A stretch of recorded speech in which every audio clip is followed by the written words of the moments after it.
İmam Şafii rahimehullah iffu ta'iffe nisaikum fil mahrami və təcənnəbu mə la yəliqu bi muslimi. Siz de iffətli olun. Siz iffətli olun ki, qadınlarınız da iffətli olsun. Harama düşməsin. Və müsəlmana yaraşmayan bir işdən çəkinin.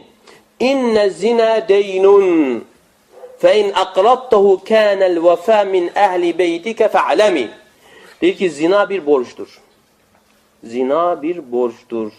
Əgər sən onu borc versən, bil ki, vəfa sənin əhlində olacaqdır. Allah qorusun.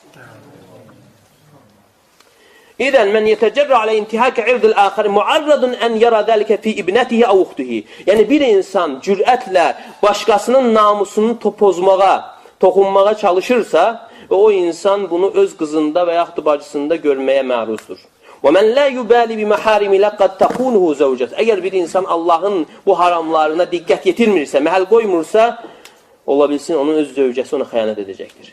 وَمَنْ تَتَجَرَّوْ عَلَى ذَٰلِكَ مُعَرَّضَةٌ أَنْ تَرَى فِي بَنَاتِهَا وَنَسْلِهَا. Və kim bunu cürətlə edərsə, o insan bunu öz qızlarında və nəslində görməyə məruzdur. Cənnəbənəllahu kulləmək. Allah hər birimizi xoşa gəlməz, hər bir hadisədən qorusun. Fəhafiz əxi və uxti aləl-irdə. Buna görə də, qardaşım, namusu qoru. Va'ləmu ennəl mar'a qad yücəzi min cinsi əməli. Və bil ki, insan əməlinin növünə uyğun şəkildə cəzalanır. Fəyəqav li əhli mə əvqa'hu bin nəs. İnsanlara toxundurduğu özünə də toxuna bilər.